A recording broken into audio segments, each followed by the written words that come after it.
ingeniero Ramón Aguirre. Hemos ya trabajado al principio del programa métodos de investigación, cómo poder hacer una mejor visión para la Ciudad de México, cómo desarrollarla, ciencias del comportamiento, después cómo difundirlo con marketing político y empezamos justamente con los temas ya desagregados de cómo vamos a poder ocupar ciertas cuestiones para nuestra ciudad, cómo la vamos a poder hacer mejor. Y como todos bien saben, uno de los problemas más importantes, más trascendentes y pues que puede generar, atraer mayores beneficios o problemas para la ciudadanía es el problema del acceso y el saneamiento del agua. Algunas personas, bastantes, llegan a no poderla recibir, algunas otras personas la desperdician, tenemos una clase de desigualdades, pero justamente es qué podemos hacer para mejorar nuestra ciudad, cómo lo podemos hacer. Y justamente de verdad es un honor que nos acompañe el ingeniero Ramón Aguirre, el cual haré su semblanza. De verdad, ingeniero, muchísimas gracias y bienvenido al Laboratorio de Ideas. El ingeniero Ramón Aguirre Díaz es ingeniero civil egresado de la Facultad de Ingeniería de la UNAM. Cuenta con una trayectoria de más de 40 años en el sector agua y saneamiento. En 1978 inició sus actividades profesionales en la entonces Secretaría de Agricultura y Recursos Hidráulicos.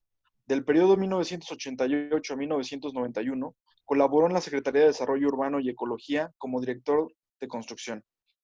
En acciones de apoyo a los organismos operadores, en los trabajos de ampliación y mejora de los servicios de agua potable, alcantarillado y saneamiento en más de 10 ciudades medias del país. De 1992 a 98 participó en el gobierno del estado de Veracruz como director general de la Comisión Estatal de Agua y Saneamiento, logrando la ampliación de la cobertura de agua potable en 1.09 millones de habitantes y alcantarillado en 0.9 millones. A finales del año 2011 fue galardonado con la presea George Warren Fuller, que le otorgó la Asociación Americana del Agua. Y en el año 2015, el Colegio de Ingenieros Civiles de México le otorgó el premio Miguel A. Urquijo. En dos ocasiones, los periodos 97-98 y de 2016 a 2018, fue presidente de la Asociación Nacional de Empresas de Agua y Saneamiento de México, que agrupa a todos los principales operadores nacionales.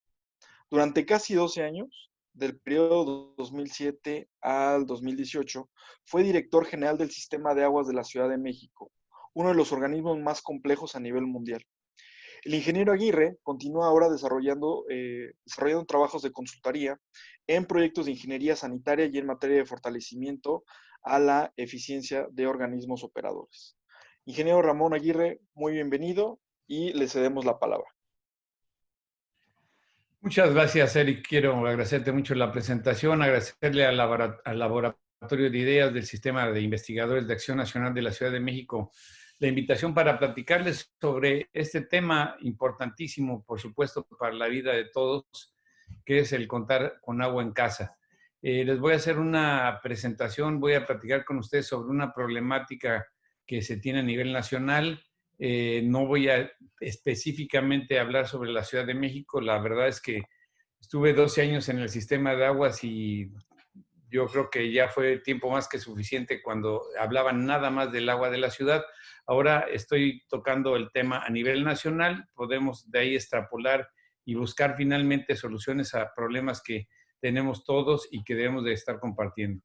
Yo lo que quisiera pedirles es, ahorita voy a compartir pantalla y vamos a empezar a platicar sobre estos temas. El tema del agua, por supuesto, es un tema que debería de preocuparnos a todos. A mí me llama mucho la atención que hoy por hoy no se le está dando al agua la importancia que se tiene. De hecho, caímos en una espiral donde los problemas empezaron a presentar desde 2017 en materia de una reducción de presupuestos del sector. Sí se está viendo la presentación, ¿verdad? Listo, perfecto. Muy bien. Entonces, el tema que yo les propuse al Laboratorio de Ideas es hablar sobre las necesidades de transformación de los organismos operadores del país. Ahorita les voy a platicar de manera muy general cómo está la situación. La realidad es de que sí estamos para estarnos preocupando y ocupando sobre este tema. Nosotros deberíamos de partir de un tema importante, de una claridad importante. Les voy a dar el índice de la presentación que vamos a ver. La situación nacional de la disponibilidad de agua, cómo estamos a nivel nacional. Las inversiones que se han canalizado al subsector agua potable bajo un entendido que habría que ponerlo claro, que es que se requiere infraestructura para dar el servicio. Hay un dicho que Dios da el agua pero no la entuba y es totalmente cierto. Desafortunadamente nosotros no podríamos pensar que el servicio de agua se dé solamente con el agua de lluvia. Se te requiere infraestructura, infraestructura muy importante y además infraestructura muy costosa. Hablamos y tocamos el tema también de qué conlleva el derecho humano al agua y dos propuestas que hacemos para reformar la transformación de los organismos operadores del país es lo donde creemos nosotros que deberían encaminarse el resolver la problemática que va a requerir, por supuesto, muchos años. No estamos hablando de un tema sencillo, es un tema que va a requerir décadas para alcanzar niveles y estándares adecuados en materia de servicio, de calidad de servicio, de seguridad, de autosuficiencia, pero precisamente como es un camino largo, pues hay que empezarlo a recorrer a la brevedad posible. Situación actual de la disponibilidad de agua en el país. Miren, esta es una figura que la gente que nos dedicamos al agua potable la tenemos muy clara, esta figurita, que es que nosotros nos encontramos a la misma latitud que los grandes desiertos del planeta.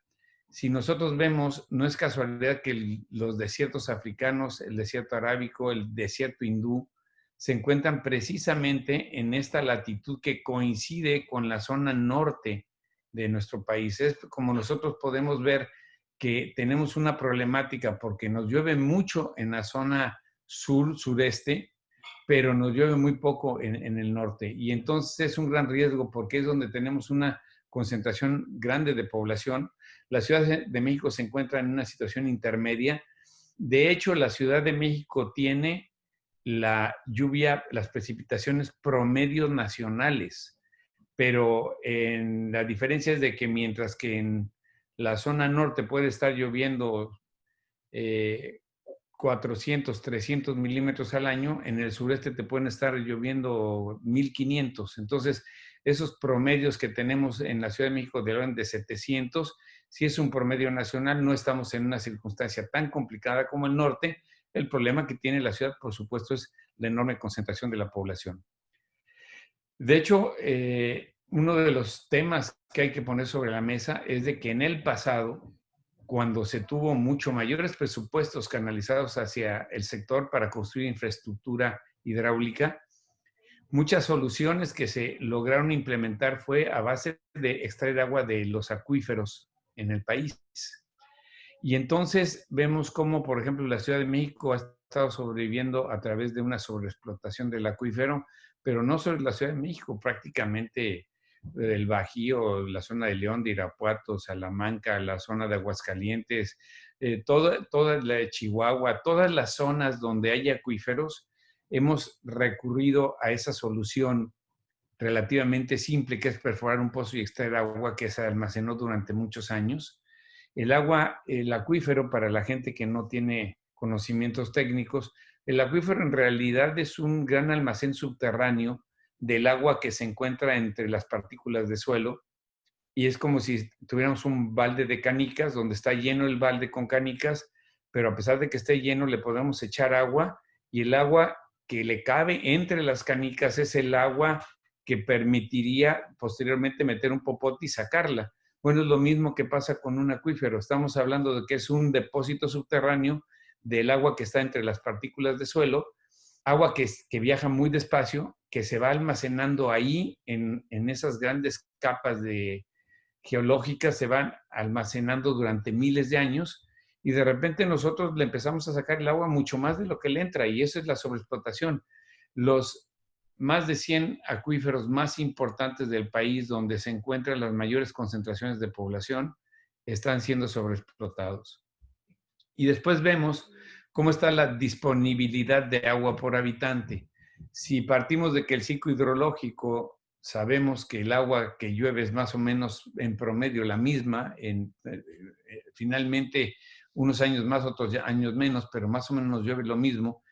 La realidad es de que tenemos una disminución en cuanto a la disponibilidad. Entonces, por ejemplo, no es lo mismo el Valle de México hace 30 años, cuando a lo mejor eran 5 millones de habitantes, ahorita que ya somos más de 20, ¿no? Entonces, el problema es de que lo mismo sucede a nivel nacional. En 1950 teníamos 18,000 metros cúbicos por habitante al año y actualmente andamos sobre 3,500. Entonces, una de las cosas que hay que poner sobre la mesa es de que actualmente, con mucho menos disponibilidad, con fuentes de abastecimiento que estamos agotando, las cercanas, los acuíferos, se requeriría mucho mayores inversiones en infraestructura para poder caminar a proyectos de abastecimiento sustentable. ¿Qué son sustentable? Pues que logremos que se mantenga ese abasto en el tiempo y que no estemos agotando la fuente de abastecimiento, comprometiendo la forma como pueden resolver su problema de agua las siguientes generaciones. Las inversiones que se han canalizado al sector y que va muy ligado con lo que les acabo de comentar, miren ustedes, la realidad es que de acuerdo con la información de los organismos internacionales, las inversiones que se deberían de canalizar a atender el problema del agua en el país deberían ser el 0.3 del PIB. Imagínense lo que estamos hablando ahorita, que hablamos de que vamos a tener un decrecimiento de 10 puntos o de 17 puntos del PIB. Imagínense, el agua requiere el 0.3 del PIB, que corresponde a esta línea punteada naranja. Y esas son las inversiones históricas en los últimos años que se han estado dando al sector agua y saneamiento. Nosotros vemos cómo nunca hemos alcanzado el 0.3 del PIB, por lo menos en los últimos años, en los últimos 16, 20 años. Y cuando tuvimos la mayor inversión fue en 2012, justo el año que se autorizó o que se promulgó o que se modificó la Constitución para poner como un derecho el acceso al agua. El derecho humano al agua se promulga, se modifica la Constitución en 2012 y vemos como por arte de magia, en 2013 bajaron los presupuestos, en 2014 volvieron a bajar, en 2017 fue una caída dramática, y después pues hemos seguido cayendo. Son inversiones que ya no se han estado canalizando al sector. La realidad es de que no va a haber una crisis inmediata porque esta cosa obedece a infraestructura que se va deteriorando y a una población que va creciendo. Y entonces lo que estamos generando es cada vez menores calidades de servicio y cada vez una infraestructura con mayor grado de deterioro que no se está renovando. Aquí vemos ya en pesos y centavos cómo están las inversiones. Vemos cómo lo que se requeriría invertir, por ejemplo, en 2020 son 78,000 millones y a duras penas se van a invertir de 7,000. Por cierto, comentarles que uno de los organismos que tiene más agua a nivel, más recursos a nivel nacional es el Sistema de Aguas de la Ciudad de México.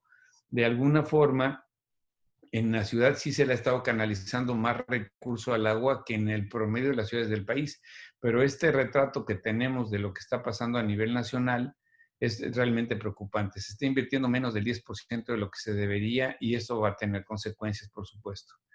¿Cómo están los organismos operadores a nivel nacional? En la información que manejamos en la Asociación Nacional de Entidades de Agua y Saneamiento, que agrupa la mayor parte de los organismos del país. Bueno, vamos a empezar sobre las coberturas. Las coberturas oficiales que se están hablando son coberturas que andan en agua potable sobre el 94%, 95%, en alcantarillado sobre el 93% y en tratamiento de aguas como el 63%. Cuando uno ve estos números, uno se queda con la idea de que no estamos tan mal, porque mira nada más una cobertura del agua potable del 94%, pues quiere decir que si bien nos faltan algunos millones, somos 120 millones de personas, a lo mejor nos faltan unos 7 millones por incorporar, pues tenemos 118 que están con el servicio. Bueno, pues el problema que tenemos, y esto es algo que hemos estado discutiendo nosotros, y que de hecho lo comentó el relator de los derechos humanos de la ONU cuando hizo una visita a México hace unos años, es de que esta información es información falsa, porque la cobertura de agua potable hay que entenderla como el suministro de agua segura. El agua segura es que yo sé que puedo abrir la llave y que va a salir agua por el tubo. Porque ¿de qué me sirve una cobertura que se basa en los tubos que están enterrados enfrente de las casas? Entonces, la encuesta que se hace es, oiga, ¿Usted tiene un tubo enfrente de su casa para agua potable? Sí, sí, ¿tiene conexión? Sí, tengo conexión. Ah, bueno, entonces palomita. Faltaría ver si ese tubo lleva agua. Lo mismo pasa con el drenaje. Y en el caso del drenaje habría que ver si la red a la que yo me conecté está descargando a un río, un arroyo, o está contaminando, o realmente está en un sistema formal. Y después, cuando hablamos de una cobertura de aguas residuales, de tratamiento, decimos, bueno, si el 63% se está tratando, no estaríamos tan mal, o estaríamos mal, pero no tan mal. Lo que hay que tener claro es que una cosa es que existe una planta y otra cosa es que la planta opere, y otra cosa es que la planta opere bien, que la planta saque el agua de acuerdo con la norma 003 de la Secretaría de Salud, donde indica cuáles son las calidades que deberían de salir. Entonces, estamos hablando de temas bastante complejos. Y eso viene aquí precisamente en una encuesta que se hizo en 2015 por INEGI en 232 municipios, donde nos dice que el agua 24 horas lo tiene el 14% de la población, que tienen agua todos los días, pero con tandeo el 34%.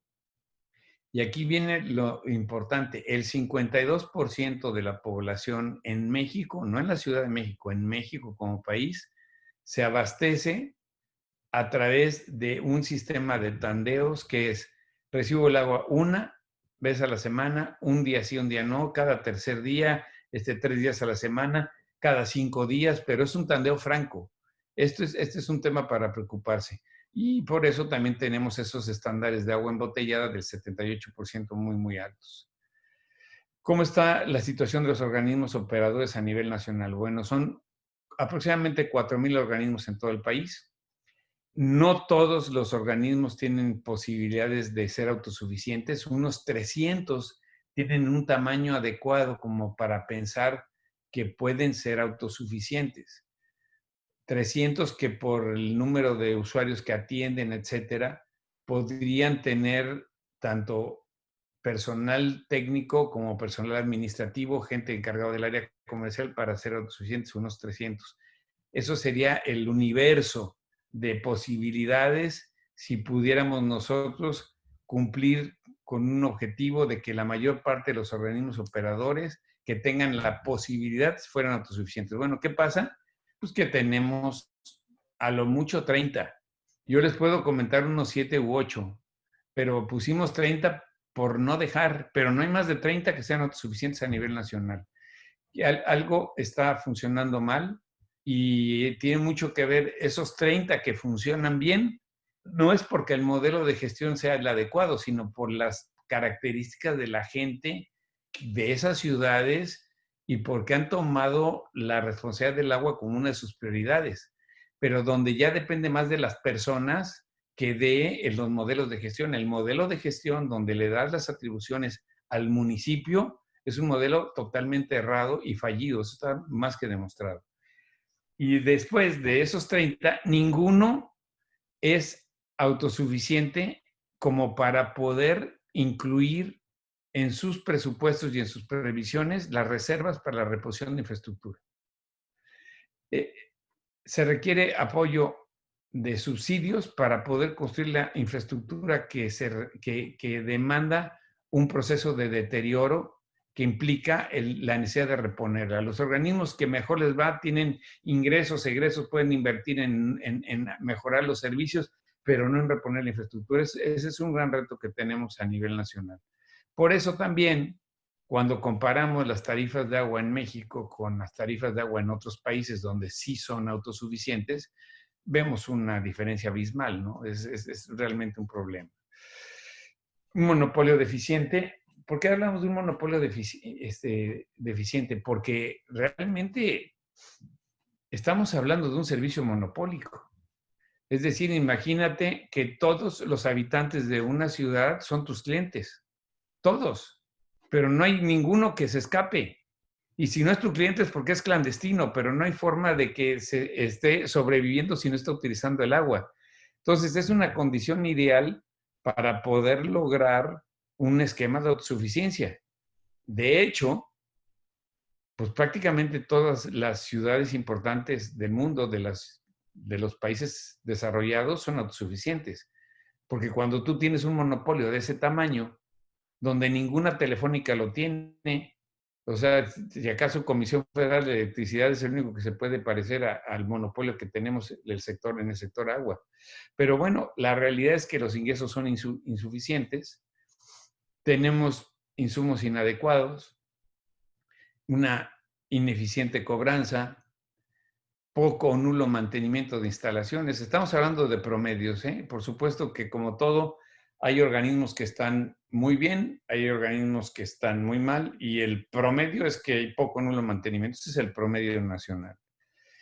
Muchas fugas, estimadas arriba del 40% a nivel nacional, servicios con baja presión, con tandeos, tarifas muy bajas, una falta de controles, desvíos, hay recursos, ingresan recursos, los sistemas comerciales son muy malos, hay desvíos, cancelan cuentas, cobran porque la factura no salga o porque salga chueca. Es un problema nacional muy, muy serio. Contratos con los sindicatos realmente con unas prestaciones y unas ventajas que ninguna empresa privada los tiene. Ese tema de los contratos sindicales con conceptos excesivos realmente es un problema muy serio. Insuficiente capacitación, mínima reposición de activos, ya lo comentamos, alta rotación de directivos. De hecho, los organismos que funcionan mejor a nivel nacional son los organismos cuando son dependencias de los gobiernos estatales, porque por lo menos los funcionarios duran 6 años o tienen más posibilidades de durar más tiempo. Pero el problema que tenemos en los organismos municipales es que el promedio de vida de los directores en los organismos municipales anda menores a 2 años. Y en 2 años, en un sector tan complicado, con tantos secretos, con tantos temas por atender, desde técnicos comerciales, jurídicos, etcétera, pues la gente no acaba de capacitarse cuando ya las quitaron, ¿no? Y después este es el campeón de los problemas: altísima politización de las decisiones. Tarifas, por ejemplo. Cuando nosotros tenemos las tarifas donde los políticos, los diputados, los regidores son los que deciden las tarifas, pues ninguno va a poner unas tarifas adecuadas, porque no, porque el tema, su modus vivendi es estar pidiendo el voto. Entonces yo soy diputado, después quiero ser senador, después quiero ser alcalde, después digo, y entonces, ¿cómo voy a autorizar que aumenten las tarifas?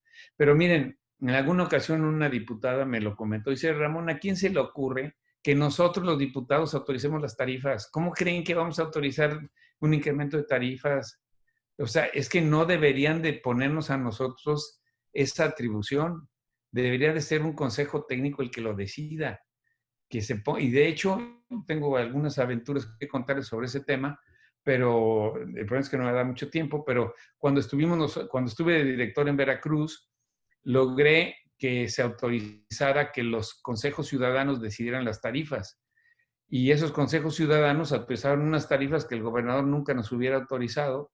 Era Patricio Chirinos, por cierto, porque, bueno, ya cuando la gente es la que quiere un buen servicio, pues quiere pagar por él. Y esa es la historia del agua en el mundo. Pero mientras en México los políticos, las decisiones estén tan politizadas, pues no vamos a poder avanzar. ¿Qué conlleva el derecho humano al agua? Esto tiene mucho que ver con lo que hablaba yo del cuarto constitucional.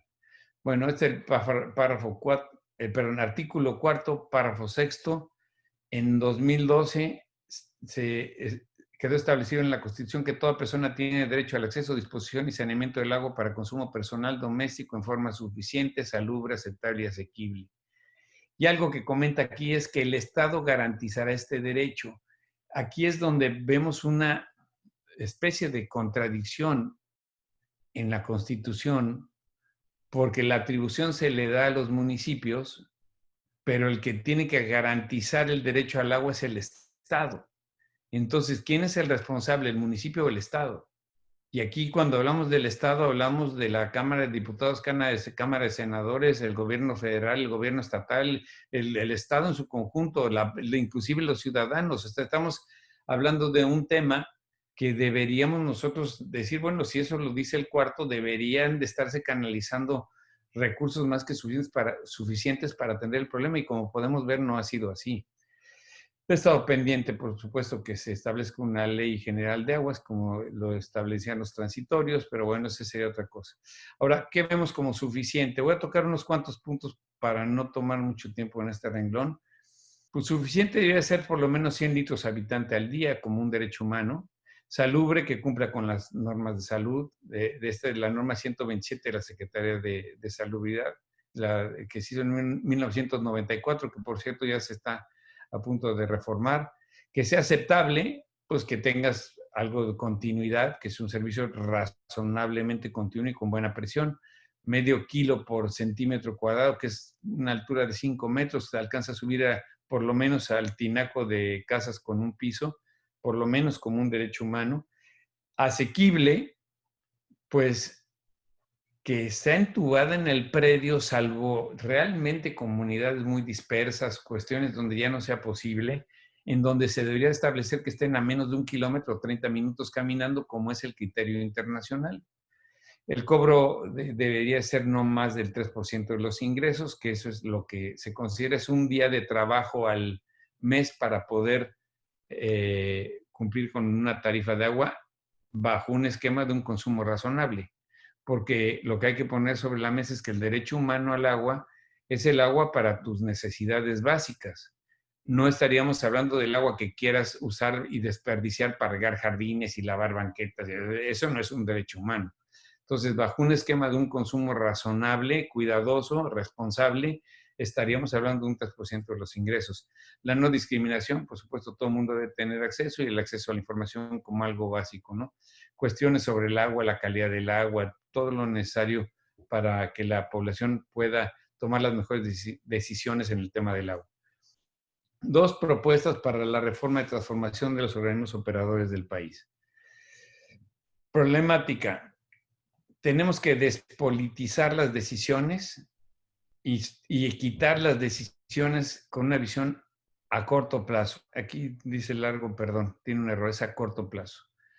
Dice, las transformaciones necesarias. Hay que buscar que las decisiones se hagan colegiadas, que sean organismos descentralizados, donde haya participación de una junta de gobierno donde esté la federación, el Estado, municipio y la sociedad civil y los sectores económicos. Las inversiones que sean suficientes para ampliar la cobertura y mejorar los servicios. Bueno, necesitamos tener planes hidráulicos de desarrollo a largo plazo que permitan que ese plan pueda resolver el problema. Pero aquí hay que poner sobre la mesa un asunto. Los planes, si no se ve que se financien y no se dan mecanismos de financiamiento, no sirven para nada. Hacer planes por hacerlos sin que esté cruzado con fuentes de financiamiento y que efectivamente se financien, es estar perdiendo el tiempo. Entonces, una de las cuestiones, y por eso le pongo aquí una palabra inclusive en cursiva, que es obligar a que el Estado, la federación, los municipios y los usuarios participen en que esos planes se cumplan. Tarifas inadecuadas, ingresos insuficientes. Necesitamos buscar que las tarifas se definan por las juntas de gobierno. Ese es uno de los problemas que hay que resolver. Y egresos, necesitamos también que se mejoren, que haya mejores indicadores de gestión, que los ingresos sean suficientes para poder atender las necesidades.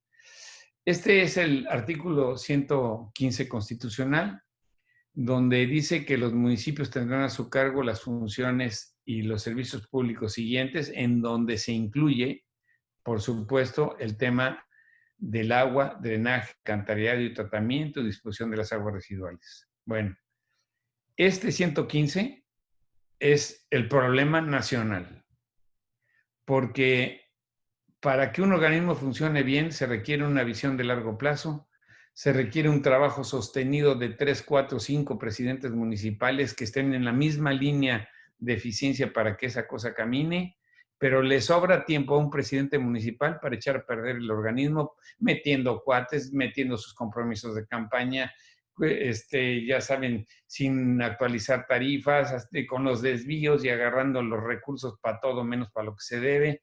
Entonces, aquí hay un problema realmente. El modelo municipal de manejo del agua simplemente no funciona. Y entonces volteamos a ver y aquí, ahí hay un tema que dice que sin perjuicio de su competencia constitucional en el desempeño de sus funciones o la prestación de los servicios a su cargo, los municipios observarán lo dispuesto en las leyes federales y estatales. Bueno, esa ventanita es la que nos podría permitir que tengamos nosotros una ley general de aguas en donde se busque corregir el problema que tiene el artículo 115, junto con leyes estatales que también nos ayuden a que se encaminen los organismos a un modelo de gestión con mayor eficiencia. ¿Cómo lo vemos? Primer ruta. 1. Lo mejor sería modificar el artículo 115 constitucional, dejando la responsabilidad de los servicios de agua potable, alcantarillado y saneamiento a los gobiernos estatales a través de organismos descentralizados que se manejen por juntas de gobierno donde participen los municipios, la sociedad y por supuesto el Estado. Ahí, ¿por qué tiene un asterisco? Porque hay localidades, como ya dijimos, hay muchas localidades muy pequeñas que no pueden funcionar como organismos autosuficientes. Entonces, en las localidades donde por su tamaño sea posible la autosuficiencia técnica, administrativa y financiera, esto sería lo ideal. Ese sería lo primero que habría que buscar resolver en nuestro marco legal y constitucional.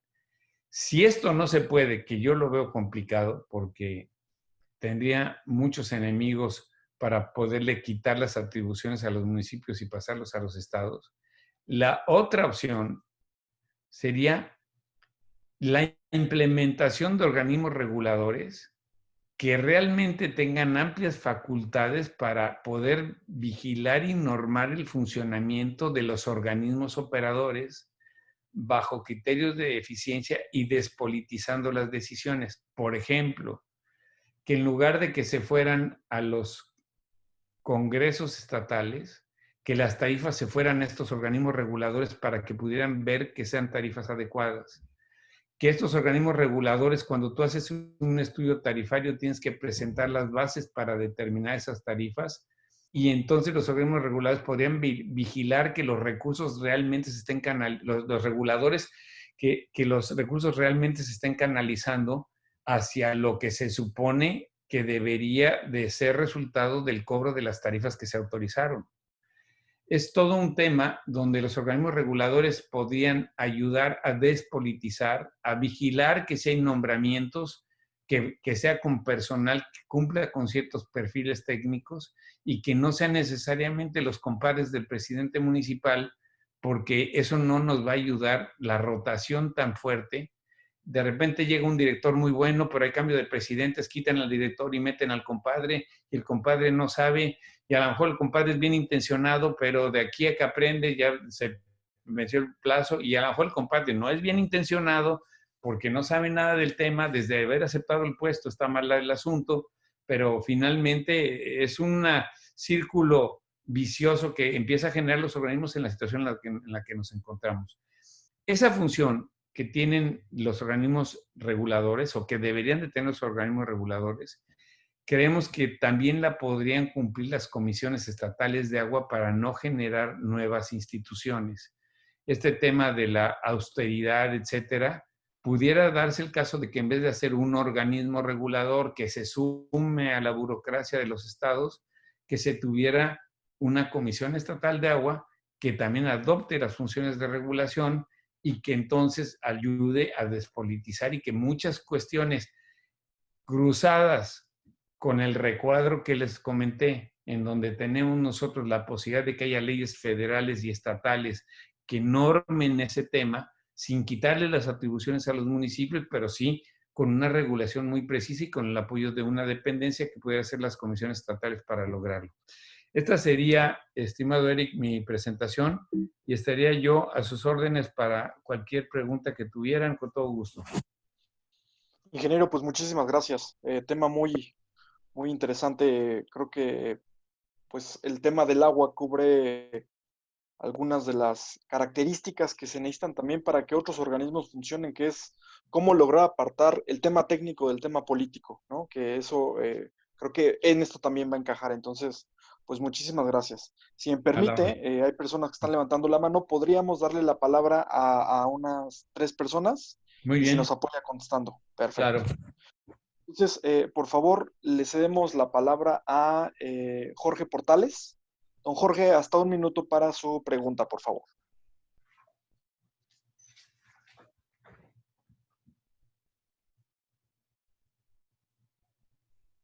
Bueno, ya, Lo escuchamos, don Jorge. ok, gracias, que creo que tenía problemas con el micrófono. Ingeniero, muchísimas gracias. Una plática muy buena, algo triste por todo lo que conlleva y la problemática en la que estamos, pero por lo demás muy bueno. Hice un estudio del programa de gobierno que proponía la doctora Sheinbaum para la Ciudad de México y ella propone dos alternativas. Hablar con la Federación e Hidalgo para traer agua de Tula y habilitar la laguna de Jico ahí en Valle de Chalco para darle agua a Tláhuac e Iztapalapa. Independientemente de que no ha hecho nada y posiblemente no lo haga, ¿qué viabilidad le ve usted a utilizar el agua de la laguna de Jico? ¿Sería eso factible en cuanto a la calidad del agua y a la distribución de la misma? Muchas gracias. Muchísimas gracias, don Jorge. Por favor, le damos la palabra a Mónica Leticia Serrano Peña. Bienvenida, Mónica, te escuchamos. Gracias. Buenas tardes, doctor. Fue excelente su plática, muy puntual. Yo siempre he estado en contra de que las dependencias, cuando se les otorga a terceros las actividades de la autoridad, se manejan en dos partes. Algunas veces como autoridad y otras veces, cuando les conviene, como empresas.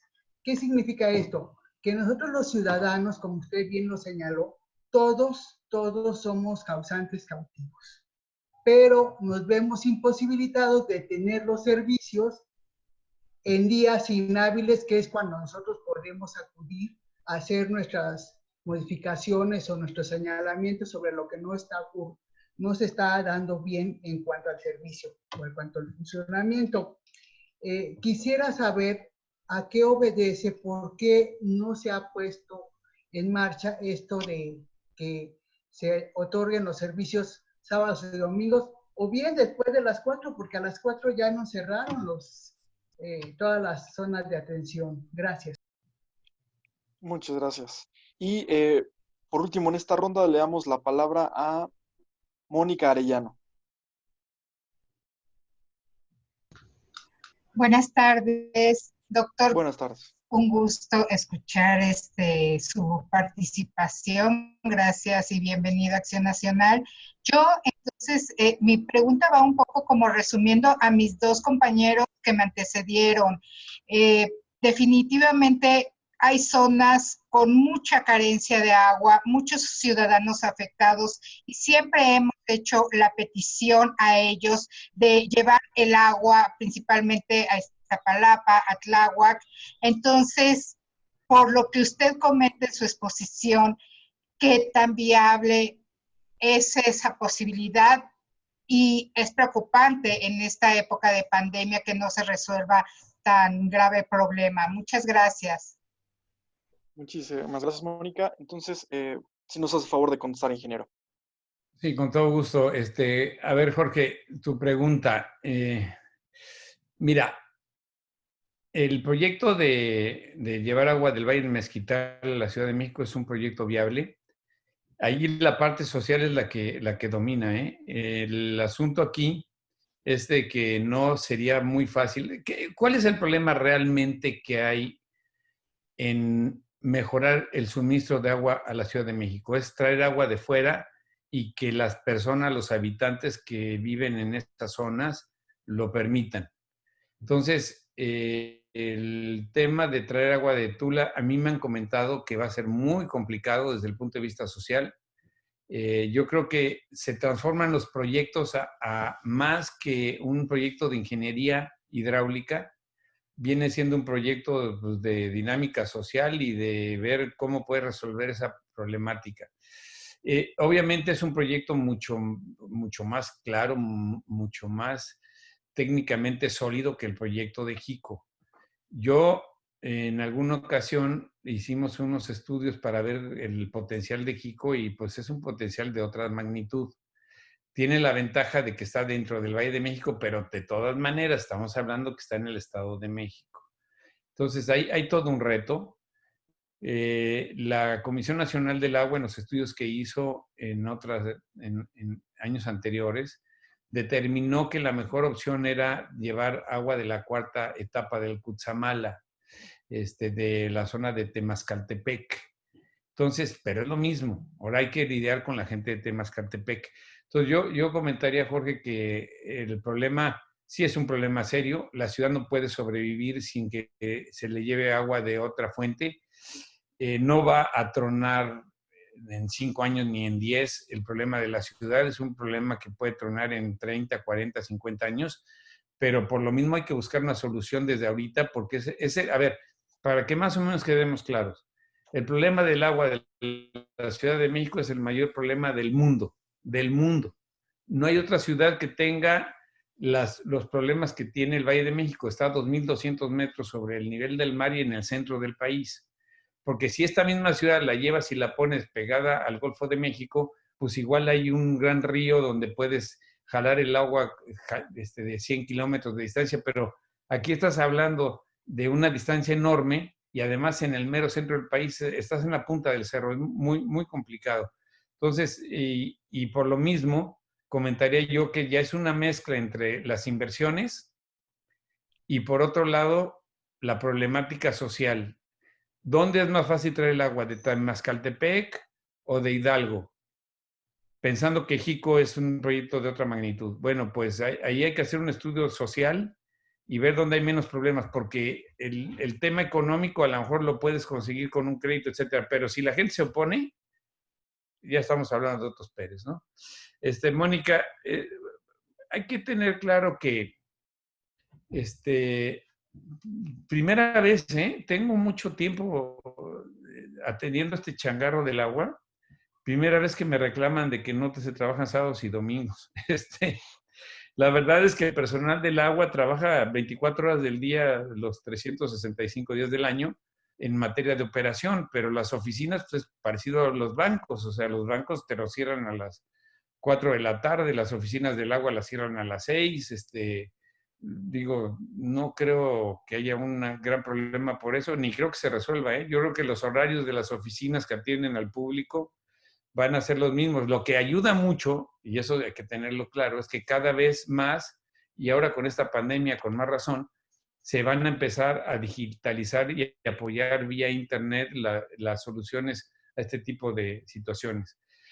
Y Mónica comentaba sobre, es un gran problema, o sea, el tema aquí de resolver el asunto de Iztapalapa, de Tláhuac, es que hay una concentración muy fuerte de demanda en una zona en donde no estaba previsto que creciera la ciudad. De hecho, Iztapalapa, no sé si ustedes lo sepan, pero más del 70% de Iztapalapa es el resultado de invasiones que al paso de los años, de las décadas, se fueron regularizando. Entonces, no va a ser tan sencillo resolver el tema. Sí hay un problema. Sí, nosotros hicimos un plan para atender la problemática, y un plan que nos llevaba a un tema de sustentabilidad en 50 años, y la solución de Iztapalapa se toma 10 años bajo un ritmo sostenido, es el tamaño del problema que hay que enfrentar.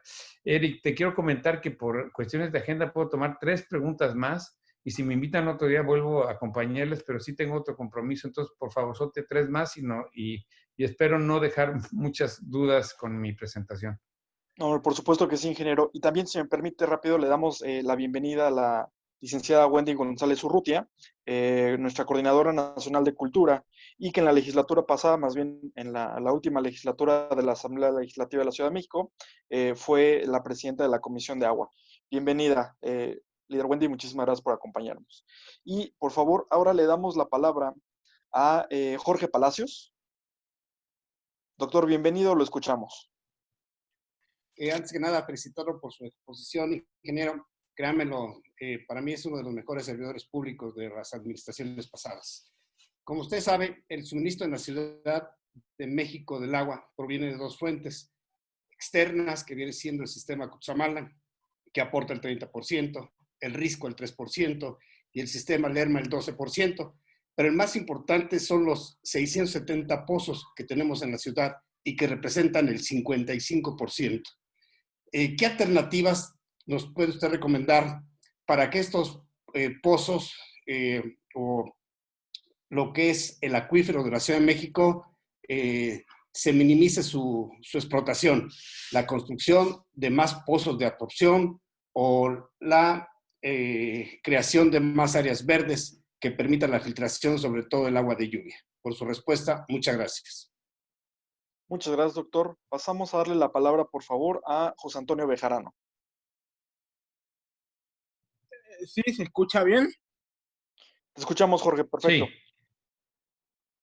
Bueno, excelente exposición.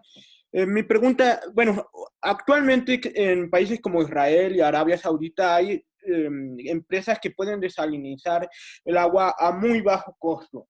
Mi pregunta ¿usted cree que es viable que la iniciativa privada trabaje con el Estado para desalinizar agua, sobre todo en regiones como Baja California, Sonora, y sobre todo cómo podemos lidiar con ese sistema en donde entra la iniciativa privada sin que pase cuestiones como Bolivia, que tuvo la famosa guerra del agua del 2000? Muchas gracias. Muchísimas gracias. Y por último, por favor, le damos la palabra a Rebeca Quiroz.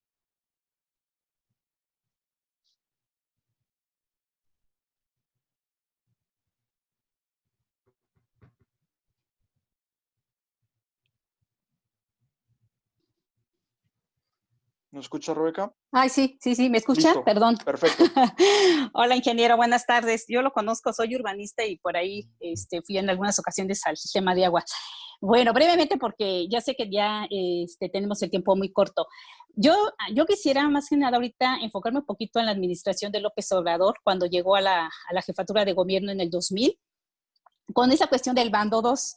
Yo sé que es muy vasto este tema y que a mí me apasiona lo del tema del agua, pero yo quisiera enfocarme en el bando 2 que hizo López Obrador en el 2000, diciendo que tendríamos que prohibir el crecimiento de la mancha urbana hacia el suelo de conservación. De alguna manera, esto del frenar la mancha urbana hacia el suelo de conservación traería beneficios porque se concentraría únicamente la vivienda en el centro de la ciudad. Entonces, bueno, pues ahora es que es muy vasto el tema, entonces, pero bueno, yo le pregunto. Uy, se nos acabó el tiempo. ¿Le podemos dar 20 segundos para que acabe de formular su pregunta a Rebeca? Por favor, Paco, si me ayudas dándole el audio a Rebeca. Lo más corto posible sus participaciones, si me hacen favor.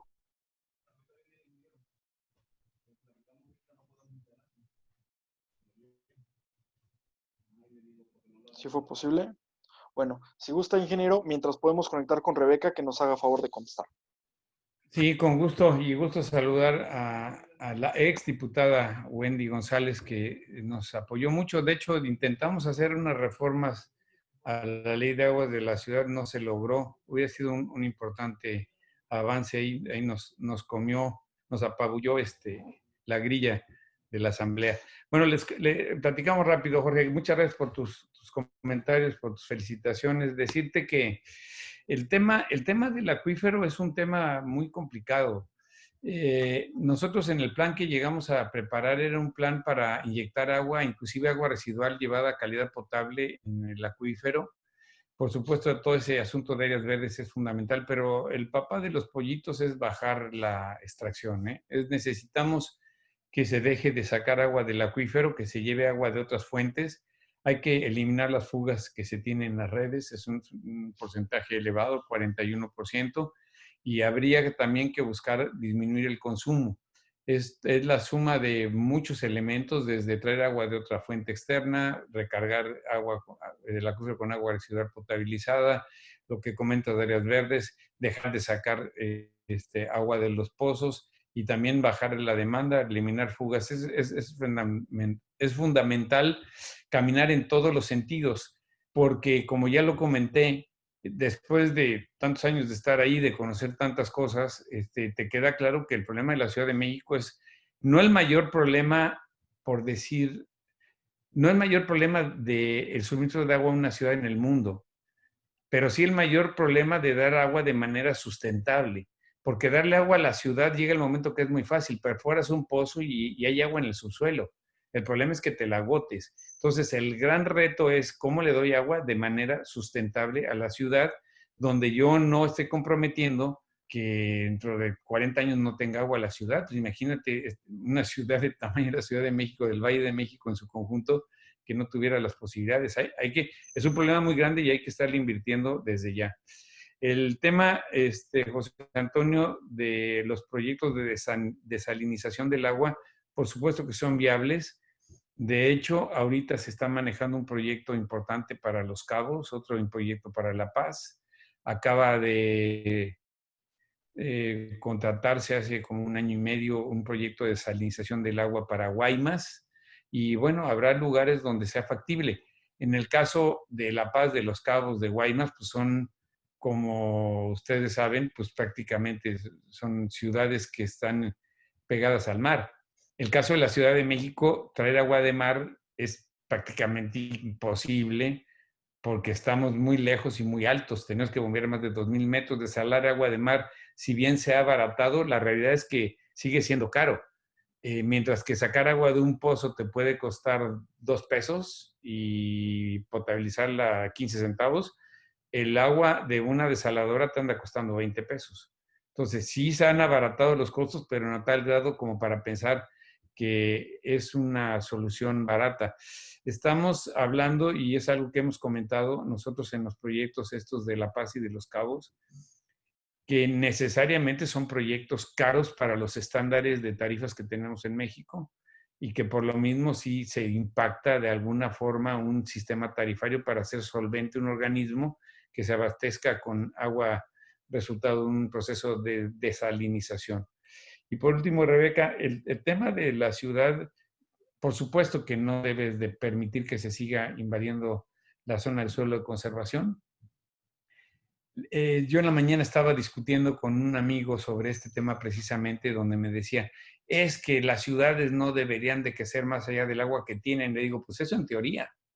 En la práctica, las ciudades crecen lo que tienen que crecer y lo que hay que hacer es todo lo necesario para que cuenten con agua. O sea, yo no conozco un fenómeno, si ustedes lo conocen, sería bueno que nos pasaran el dato, donde una ciudad ya no se deje que crezca porque no hay agua. Lo que hay que ver es cómo se resuelve ese tema. Y eso tanto en la Ciudad de México como en Los Cabos como en La Paz.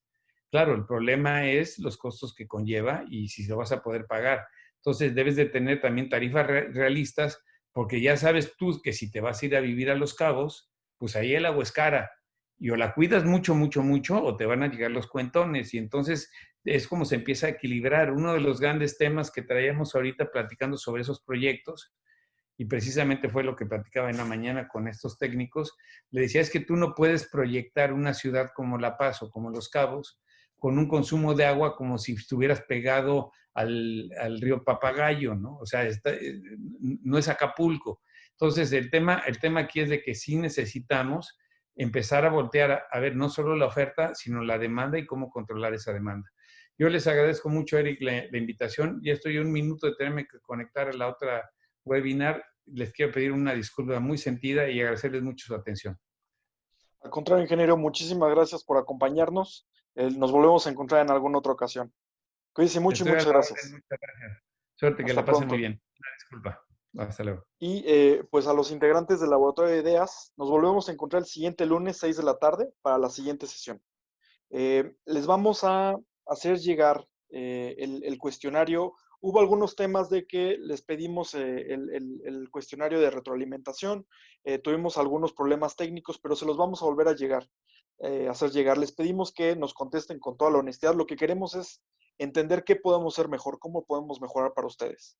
Y además tenemos pendiente el tema de hacerles la presentación de cómo se va a generar la evaluación. Estamos justamente trabajando en este tema. Y otra cuestión es que a veces me comentan que no les han llegado las presentaciones. Yo lo que les pediría es que cuando ustedes crean que no les hemos enviado la presentación por un error nuestro, que por favor nos lo sigan haciendo saber por medio del correo electrónico, pero les recordamos que nosotros estamos tomando asistencia a las 6:20 y a las 7 de la noche en punto. Les hacemos llegar la presentación. Si en alguna ocasión ven que esto no está ocurriendo y que nosotros por algún error no se lo estamos haciendo llegar, les pido que nos lo hagan saber para nosotros enmendar el error. Pero es el criterio que estamos manejando desde el principio y hasta el final vamos a seguir con él. Entonces, pues les agradezco muchísimo que se hayan conectado hoy miércoles. Nos vemos de nuevo el siguiente lunes. Y nos está acompañando la licenciada Wendy. Quería tomar la palabra, licenciada Wendy. Gracias a ella pudimos concretar la sesión de hoy. Entonces, ok, es que vi por ahí alguna mano levantada, pero entonces vuelvo a repetirlo, nos vemos el siguiente lunes 6 de la tarde. Muchísimas gracias a todos y a todos y cuídense mucho, por favor. Wow, ya no me escucharon. Ah, sí, líder, le Sí, escuchamos. líder. Sí, una disculpa, que no pongo cámara, han sido días complicados para una servidora, pero bueno, no es el tema, simplemente quisiera aprovechar este espacio, mi querido líder, para felicitarte por este proyecto tan exitoso que nos permite generar este laboratorio de ideas con personajes, honestamente, gente experta en los temas.